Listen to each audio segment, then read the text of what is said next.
இயேசுக்கே புகழ், இயேசுக்கே நன்றி. இன்னைக்கு 5ஆம் நாள் திருவெளிப்பாடு 5ஆம் அதிகாரத்தை பார்க்க போகிறோம். 5ஆம் அதிகாரம் முதல் வசனத்துல அரியணில் வீச்சிருக்கிற கடவுளுடைய வழக்கையில ஒரு சுருளேட் இருக்குது. உள்ளும் புறமும் எழுதப்பட்டு 7 முத்திரைகள் போடப்பட்டு இருக்கிறத யோவான் பார்க்கிறாரு.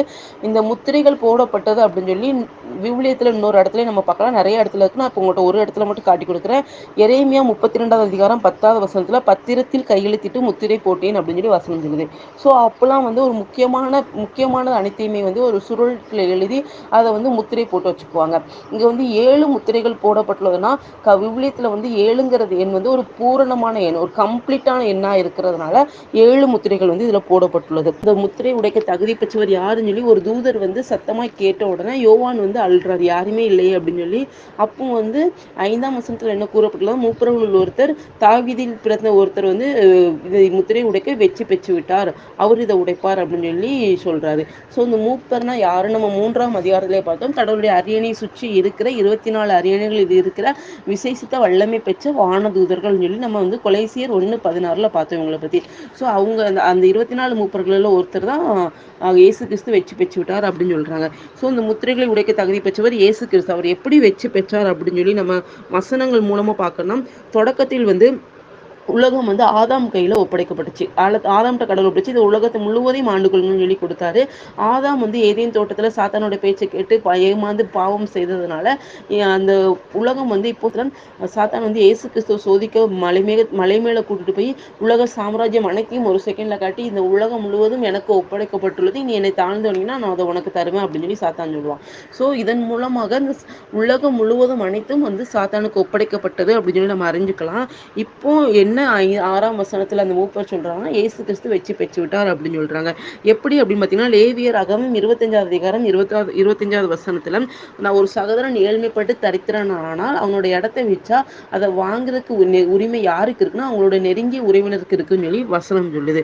ஸோ இதுல யாதாம் தரித்திரன் ஆனதுனால அந்த உலகத்தை வாங்குறதுக்கு உரிமை யாருக்கு மட்டும் தான் இருக்குன்னா அவரோட நெருங்கிய உறவினர். அதன்படிதான் இயேசு கிறிஸ்து நம்மை போல மனிதனாகி மாம்சத்தில் இந்த உலகத்திற்கு வந்தார், இந்த உலகத்தை மீட்டெடுக்கிறதுக்காக. அவர் இந்த உலகத்தை சாத்தான்ட்டு வெற்றி பெற்று விட்டார். அதுதான் 6ஆம் வசனத்துலயும் சொல்லிது. அவர் நமக்கு நெருங்கிய உறவினரா இருக்கிறதுனால இந்த உலகத்தை இயேசு கிறிஸ்து சாத்தான்ட்டு மீட்டெடுத்துட்டாருன்னு சொல்லி நம்ம புரிஞ்சுக்கலாம். 6ஆம் வசனத்துல யோவான் என்ன பார்க்கிறாருன்னா, அந்த 4 கெருபுகளும் 4 உயிர்கள் நம்ம 4 கெருபுகள் 3ஆம் அதிகாரத்துல பார்த்தோம். இந்த 4 கெருபர்களும் இந்த 24 மூப்பர்களுக்கு மத்தியில ஒரு ஆட்டுக்குட்டி நிற்பதை கண்டால், அந்த ஆட்டுக்குட்டி அடிக்கப்பட்டு கொல்லப்பட்டதுமான இருக்குது. அந்த ஆட்டுக்குட்டி வேற யாருமே நம்மளுடைய இயேசு கிறிஸ்து தான். அந்த ஆட்டுக்குட்டிக்கு 7 கண்களும் 7 கொம்புகளும் உள்ளதாக யோவான் பார்க்கிறாரு. இந்த 7 கொம்புகள் எதை குறிக்குன்னா, 7ங்கிறது ஒரு முழுமை பெற்ற எண்ணு நம்ம சொல்லியிருக்கோம்.